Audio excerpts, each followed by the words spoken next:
In order to save time, I will talk through the beginning of what would have been the beginning of the scenario. So I have attended patient Ruth, who's a 25-year-old female, and is complaining of abdominal pain, central, epigastric, and toward the left of her abdomen. I arrived at her house to find her GCS 15 lying on the couch with her knees to her chest, obviously in pain. She is well perfused and responding well and appropriately. So we're going to start from my initial interaction with her. Hello Ruth, my name's Tanya. Hi. I'm from the ambulance. How are you? I've been better. Have you? Tell me what's going on. Do you mind if I just hold your hand while we do this? I'm just going to take a pulse. I've just got this bad tummy pain. Tummy pain, okay. Yeah. Alright, no worries. Can you tell me where that is? Just point to it for me. Just here. Okay, so just in the middle, Yeah. pretty And a much. bit to the left, I think, as well. Okay, good to the left. And it even sort of goes round to my back as well. Okay, alright, so to the back as well. So just watch that a little bit, thank you. Just put your hand there, perfect. Okay, so when you say to the back, does it radiate through to the back? Does it? It more goes round rather than through. Okay, so sort of wraps around. Yeah. Okay. So wrapping around can be indicative of pancreatitis. All right, thank you, Ruth. So how did this, tell me about this pain. So when did it start? It started on the way home in the car. Okay, and what were you doing prior to the pain coming on? I'd just been out for breakfast with Mum. It was her birthday. Oh, was that lovely? And there was no form of trauma or anything like that? You didn't fall over, you didn't injure yourself, No. you didn't have a car accident? Everything was fine until about 10 minutes into the ride home. Okay, and you were just driving and the pain came on. Did it come on suddenly or gradually? A little bit of both. It was moderate, pretty much came on moderate, and then got really bad over about the next 20 minutes. Oxygen saturated. Okay, that's and you said that it got really bad over 20 minutes. Is that been consistent until now? Yeah. It doesn't sort of come in waves? No, it's constantly there, and it's not getting any better. Constant, okay. So if it was wave-like, it could mean there's a possible gallstone obstruction. Okay, so Ruth, what I want to do is I want to give you something for the pain, because you're clearly in a fair amount of pain. Thank you. Okay, so I'm just going to get a blood pressure from you, if that's okay, before we do that. Is it possible to get you to take Yeah. Sorry. Did you want me to get you a singlet or something to put No. on, or okay, we'll That's leave you fine. covered up here. If you want, yeah. Let me know if you get cold or something and you need me to Thank you. get you a blanket, all right? So what I'm going to do, I'm just going to take the blood pressure.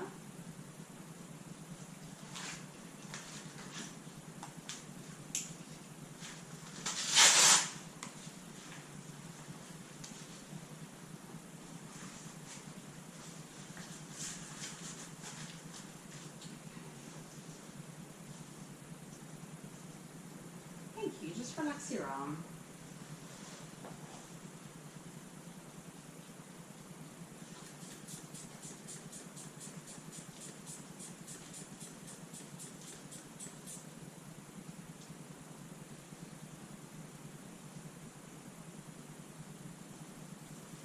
Okay, so your blood pressure is good. It's sitting at 100, 110 on 70 it is. Alright, so what I'm going to do now is I'm going to give you some medication. Just because it's quite fast, I'm going to give it to you up your nose, alright? Saves having to mess around putting a needle in. Have you got any allergies to any medications? No, Have you got, have you ever had fentanyl before? I think I had fentanyl with my last baby. With your last baby, okay, no worries. Do you mind if I just quickly just check the battery on my machine?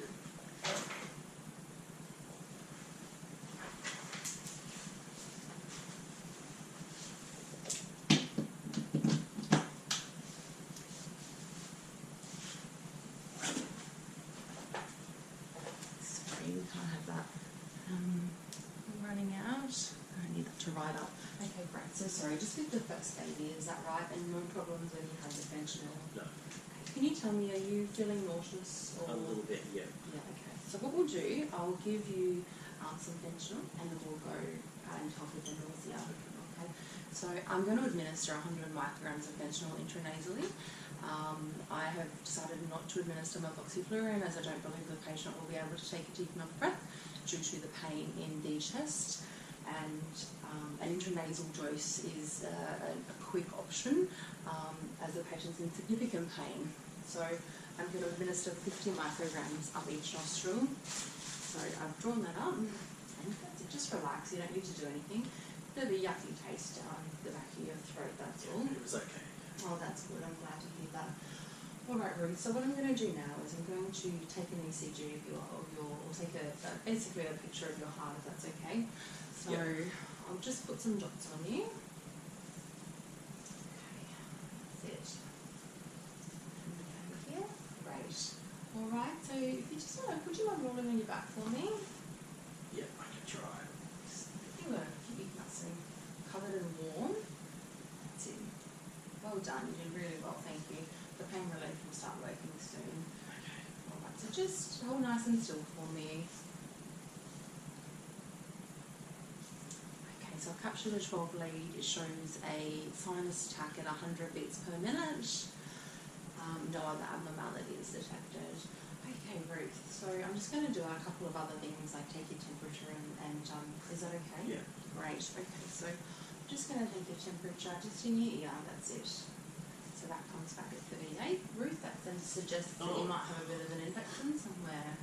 Yeah, which isn't good. Do you mind if I get a little bit of blood from your finger? Yeah. Go for it. So checking BGL, which is a BGL of 5. So that's great, that's normal. Alright. Okay, so lastly, I'm just going to have a listen to your chest if that's okay, Ruth. Yeah. So would you mind sitting up a little bit for me? That's it, well done. And one thing there, would you mind if I take this arm out? Just so I can put a needle in it. I'm just going to cover you, there we go. So if you can just take as deep a breath as you can.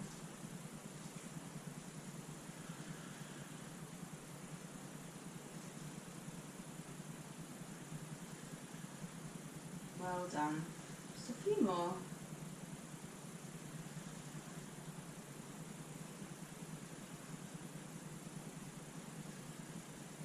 Fantastic.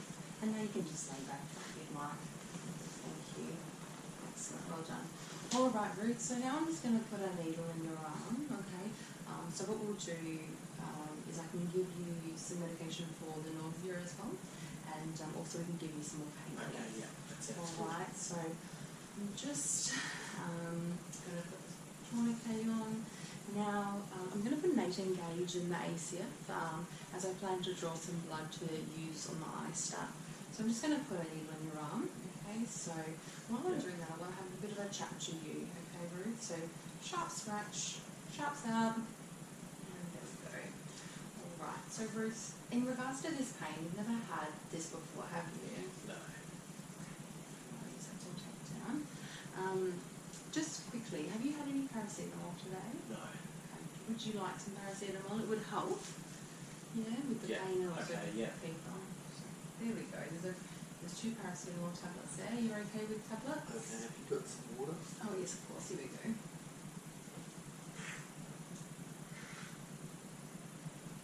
How's that? Yeah, they're down. Yeah. Has anything you have done, so just note the time down, anything you've done made the pain better or worse? No, I've barely moved since I've got home, so... Alright. And did you try sitting up a little bit? If you think so. Well, it's just going on a bit of a hunch. We might just see if we can find some pillows in your house that we can sit you up with. So if you just want to... That's it, on a bit of an incline there. Sometimes that can help. How does that feel? I think it has helped. It helps, okay. That's really good. Alright. So incline is an indicator, a red flag relief on incline, a red flag for, again, pancreatitis and cholecystitis. Okay, so Ruth, you said you've never had this pain before, and it just came on quite suddenly after you had breakfast. Yeah. Can you tell me what you had for breakfast? Sausages, eggs, bacon, Oh, okay, so all that stuff. all the good things? Yeah. Okay, so high fat. Is that what you normally eat? Is that your standard diet? Or? Yeah, I've started to diet. Have you? Okay. And what's the diet like? It's a lot of that stuff. And A lot of fatty foods? Yeah. Okay. And there's another part to it, I can't remember what it is. So it's a diet that's High high in fat fat and low in and- carbs? Or? Yes, that Yeah. sounds like it. Alright. I'm just going to give you some more fentanyl for the pain. Yeah. What would you say your pain score would be now? It's down to about a 6 just now. And I'll also give you some of the ondansetron as Okay, thank well, you. which is for nausea. Have you ever had ondansetron before? Not that I know of. No. Alright. Have you ever heard of anything called long QT syndrome? And you don't take any Parkinson's drugs? Alright. So we've administered 8 milligrams of ondansetron IV, slow push, followed by a good flush. And we've also administered 25 micrograms of fentanyl IV. So, you said it's a high fat, sorry to interrupt you there, a high fat and low carb diet. Yeah. It's been working well. So you've lost some weight, have you? Yeah. Okay, so a significant amount? Or? Yeah. Yeah, thank you. Yeah. Alright, so significant weight loss, high fat diet is indicative of biliary disease, gallstones, pancreatitis, cholecystitis. Alright, so thank you for that. If at any time you have any questions for me or the pain changes, make sure you let me know, Yeah. alright? What I want to do now is just have a bit of a chat about your family. So your mum and dad, they're still alive? Yeah. Yep, and do they have any medical problems at all? No, they're pretty healthy. They are they? Okay. What about yourself? Have you got any medical problems? No. No? So nothing No, at all? never. No, never. Okay. Never had any operations or anything like that? And medications? Are you taking any medications at the moment? No. Alright. Do you have any implants or anything like that? Oh yeah, I've got one of those just in my arm here. Oh, a contraceptive Yeah. implant? And you've had that for a little while, have you? Yeah. You've already said that you don't have any allergies to anything. Okay, so you said that your mum and dad, they haven't got any medical histories, sisters, brothers, nothing. No, alright. And in terms of you live here, do you Yeah. with your husband? Yes. Alright, so nice stable home. Yeah. You there's no chance that you could have a STD or. What about drugs or alcohol? Occasional. Recreational drug use? No. No. Occasional alcohol on the weekend, but that's it. And do you smoke at all? No. Okay. And we've had a chat about what your diet has been like. How long have you been on that diet for? 6 months. Okay. For a while. By the way, while we're talking, you're going to notice that the blood pressure cuff will go up and down, okay? Okay, yeah. Yeah, I wondered what that was. Yeah, so that'll continuously take blood pressure, so you have to keep an eye on it. But everything's looking good so far. How are you feeling? Okay, yeah. That the one into the veins helped a bit. Has it? Okay. I'm comfortable now. Good, okay. Well, we can give you more if you need it, so Okay. just let me know. The nausea is settled? Yes, yeah. Good, alright. So what we might do now is just have a chat through about everything else in your body, just to make sure nothing is going on that's sort of masking what's happening in your belly, alright? So might seem like strange questions considering you have pain in your belly, but that's what we're doing. So have you had any headaches, any blurred vision, migraines, anything No. like that over the past few days? No. Any illnesses, colds, flus, no recent travel? No. Right. Now, just working our way down, I'm just having a look there, and there's no jugular distension. I'm looking now at the chest. So do you have a cough or any pain, discomfort, funny feelings in your chest? No? And no pain in the back either? Great. In terms of periods, have you started getting periods since you had a baby? Yep. And you're not breastfeeding? No. Baby? Okay. So have your periods been regular? Yes. And are they up to date? Yeah. So there's no chance of pregnancy? No.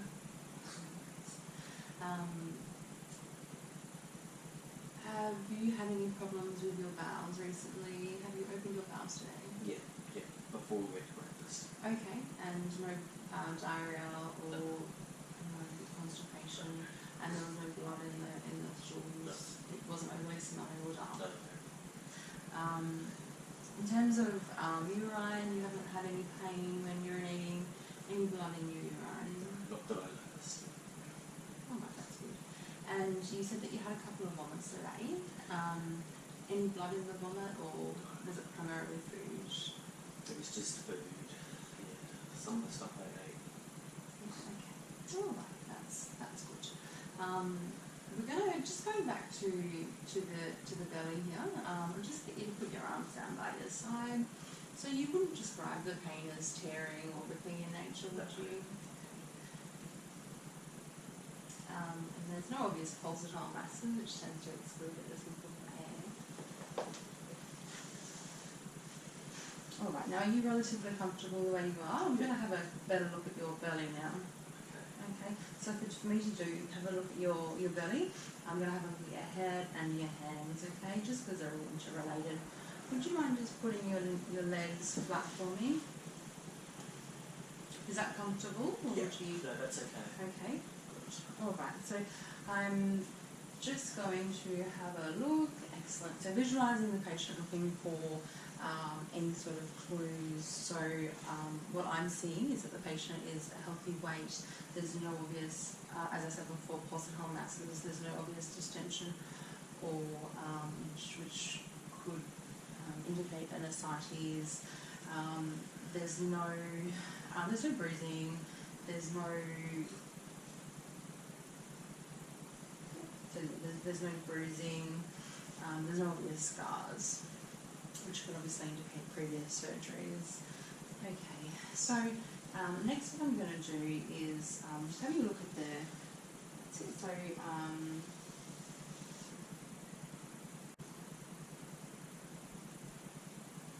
right. All right. So what I would like you to do, if it's okay, just stick your arms straight out like this. So at this stage, thank you so much. Sorry, just have a look at the. Yeah, great. So this stage, I'm having a look at the nails here, and what I'm assessing them for is any white discoloration on the nails. So they can often, so the white discoloration on the nails can be indicative of something as simple as trauma, but it also can indicate that there's an albumin insufficiency. We are also looking at the patient's fingernails to make sure that they aren't concave or flat, as that can indicate iron deficiency. So that's great, that's all fine. Thank you so much. Next, I just want you to put your hands over like that.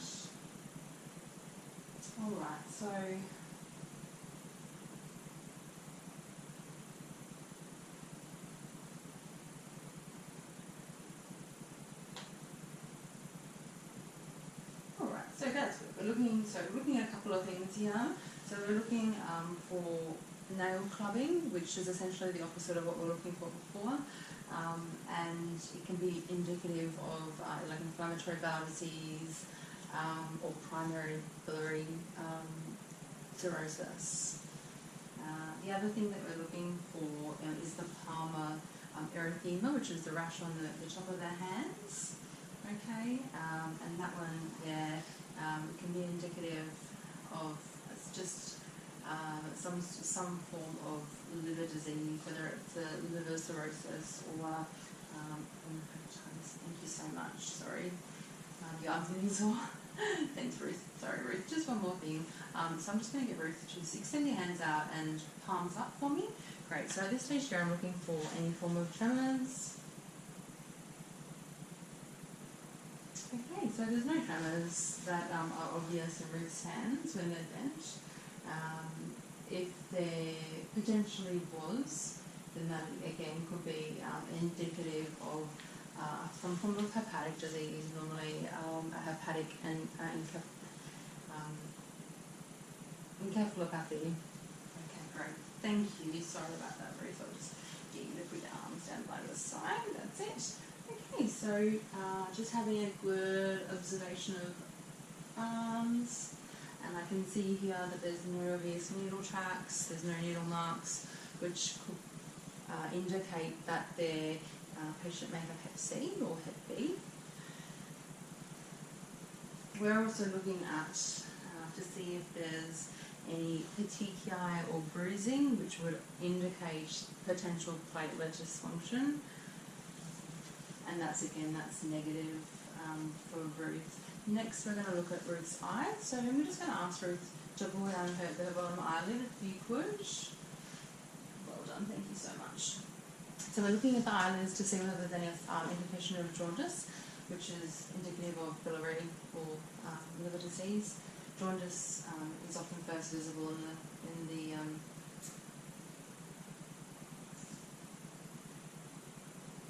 well done. So jaundice is often first visible in the sclera, but there's nothing obvious there. And then we're also looking at the conjunctivae for anemia, and that would come across as a light. Basically the colour of the conjunctivae will be lighter than normal. So that's all fine as well.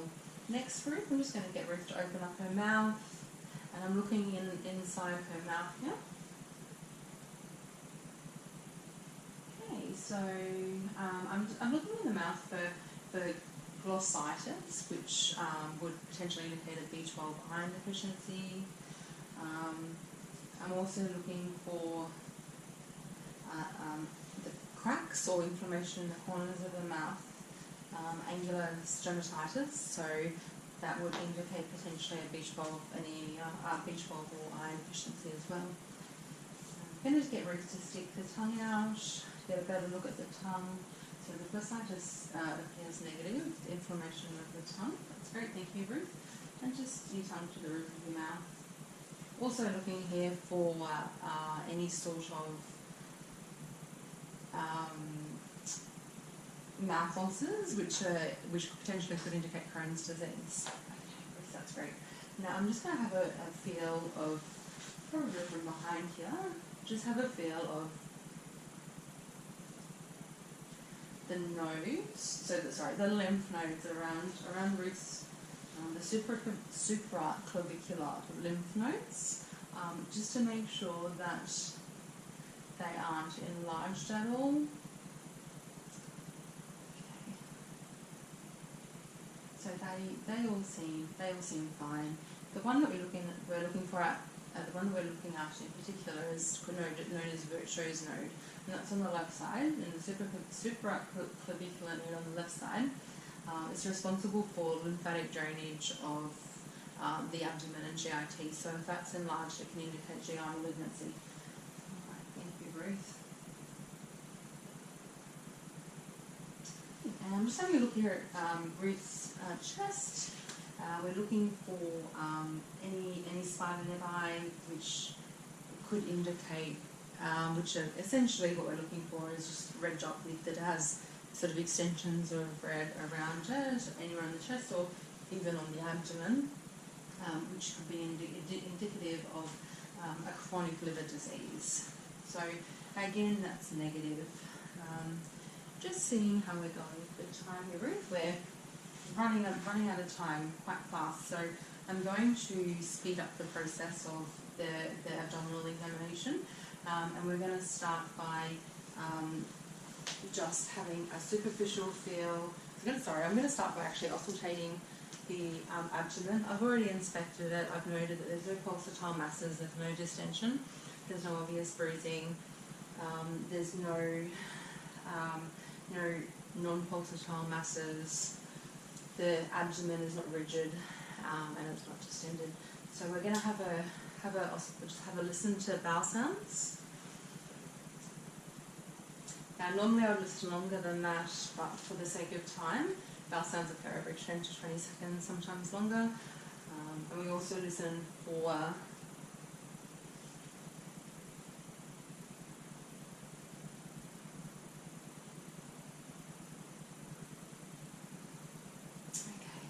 so that can come down as an indication of arterial disease, specifically the thoracic artery.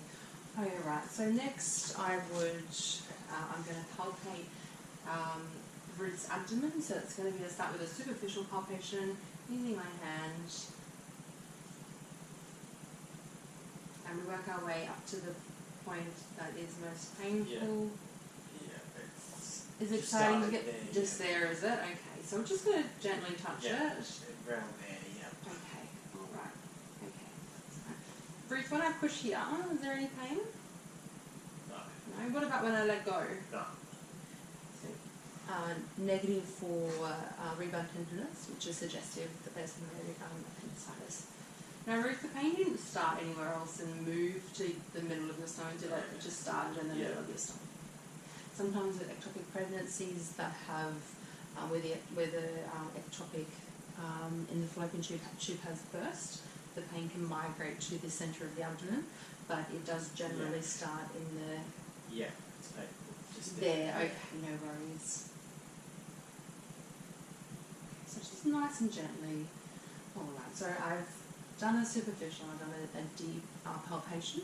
Again, I have noted that the abdomen is soft, is and only painful on palpation that left the epigastric to the left upper quadrant, and but there's no obvious masses, there's no distension, no rigidity. So now I would palpate for the liver to see if I could feel the liver. Just get Ruth to take a breath in and out. That's it, well done. Okay, so I can't feel the liver. If I was to feel the liver, it would potentially mean the liver's enlarged. And again, for the spleen, you don't necessarily need to breathe for that one, but that's okay, thank you. Alright, so again, I can't feel the spleen, which means that potentially the spleen is not enlarged. I'll do the same for the kidneys. Again, I shouldn't really be feeling them. And I would do it again. I would do the same thing from behind, just cautious of time. So now I'm going to go ahead and percuss and getting nice and hollow. So, because due to where the patient's pain is, I'm going to percuss specifically around the organs that are in this area. And again, getting a nice hollow sound, which indicates that there's no enlargement of those specific organs. Alright, so...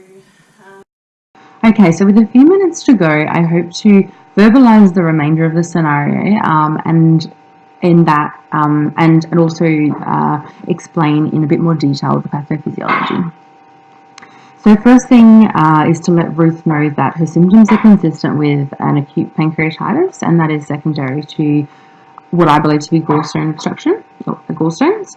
So there's a number of different types of pancreatitis. However, her symptoms are consistent with obstruction of the bowel of the common bile duct. Now, I'd let her know what this means. So this is essentially just an inflammation of the pancreas.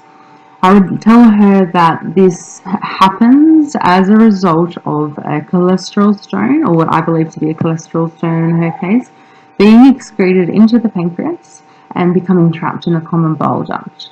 As a result, the pancreatic enzymes that are normally produced by the pancreas can't be excreted into the duodenum through the common bile duct.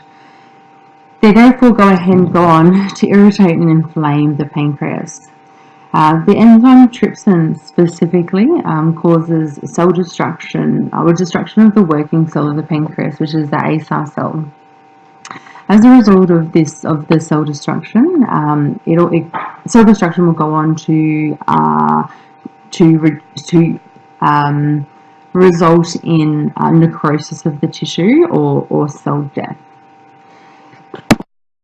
This can occur at different rates depending on the severity of the pancreatitis. However, in her case, I do believe that she is in early stages of a mild to moderate pancreatitis. Pancreatitis is generally, the severity is generally defined by dysfunction of other organs. So if there's other organ involvement, a mild pancreatitis suggests that there's no other organ dysfunction. Moderate suggests there's intermittent organ dysfunction of other organs, and severe is consistent organ dysfunction or failure of multiple organs. Now, I have come to this hypothesis of a mild pancreatitis due to the fact that she is showing no obvious systemic signs of organ dysfunction or organ involvement. In pancreatitis, the biliary pancreatitis, one of the first signs will be a jaundice or yellow color of the sclera and the conjunctiva, and this normally occurs again depending on severity, but approximately 8 to 16 hours after the initial blockage of the pancreas. What we would expect to see next would be changes in urine and bowel habits. So bilirubin, which is essentially produced in the biliary system, is normally excreted in the urine. However, the bilirubin essentially becomes changed by the pancreas, and when the pancreas is able to change the form of bilirubin is unable to be excreted in the urine and will be excreted in the feces instead. So the feces will present as pale, light in color, and they may also be oily. So the release of this normal flora or this bacteria causes infection of the pancreas. The acer cells, which are the working cells in the pancreas, essentially are destroyed. There's a destruction of these cells, which in turn leads to necrosis or cell death. We've seen how the disease progresses and how it can get to multiple organ failure, and why it's so important that it is identified early and treated early. Now that we've mentioned that, it's important to note that there are vital signs within Ruth's vital signs, specifically her respiratory rate and her heart rate are consistent with a patient who presents with sepsis. However, as mentioned before, and how I've just described and discussed why I do not believe that it is consistent with sepsis, as there's no source of infection at this stage. The tachypnea is most likely due to an inability for her to take a deep breath, coexisting with obviously increased pain levels. So we've essentially explained to Ruth what would potentially happen if she was to leave it untreated. We would also explain to Ruth other complications from this disease. So, for example, it does put her at a higher risk of subsequent gallstones if the gallbladder is not removed. It puts her at a higher risk of developing endocrine disorders such as diabetes. It puts her at a higher risk of developing other sort of biliary diseases such as cholecystitis. It's also important that now I explain to Ruth that while this is what I believe she is presenting with, there is always a chance that there is something else going on. So the most likely thing to be, I guess, coexisting with what I believe to be an acute pancreatitis would be something along the lines of a cholecystitis, so inflammation of the gallbladder. I initially ruled this out because of there was no upper left quadrant pain.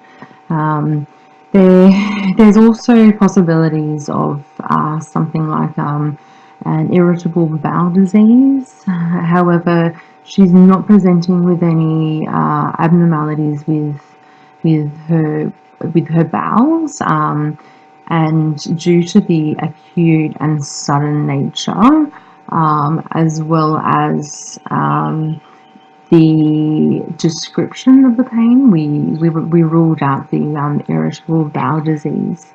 There's always chances of some sort of liver involvement. However, as mentioned before, there was no sign of that the liver wasn't functioning properly, such as an increase in the bilirubin. So where to from here?